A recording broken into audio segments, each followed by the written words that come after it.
Вы знаете, в современном У современиот свет, колку што знаете, за жал се произведува многу фейкови, многу лаги. Оно што го спомнавте, тоа е класичен пример на пропагандните лаги, пропагандниот фейк.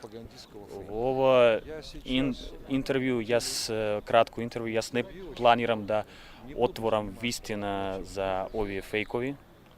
Сите овие прашања кои што се поставени, јас детално одговорив во својата статија во вестникот Вечер минатата недела.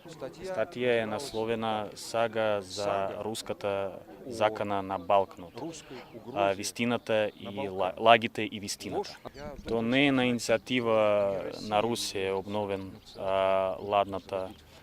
студената војна. Русија прави се да го намали нивоото на тензичноста во светот.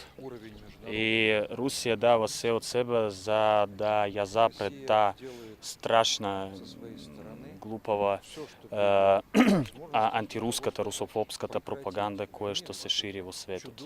Ние правиме се за да овие обиди за да се обнови студената војна не прерасна во Жешката војна.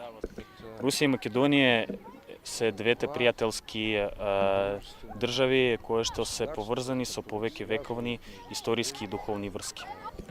Во голем дел ние имаме заедничка култура, во голем дел заеднички јазик и заеднички духовни корени.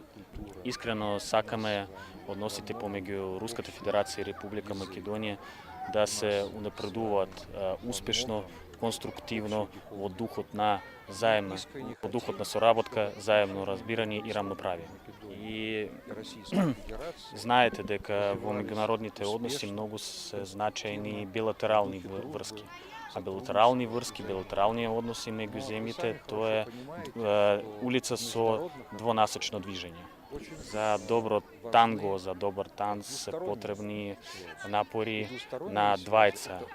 Русија се обидува да биде многу добар партнер. А како ќе се однесе во Македонија, тоа е нејзиното суверено право.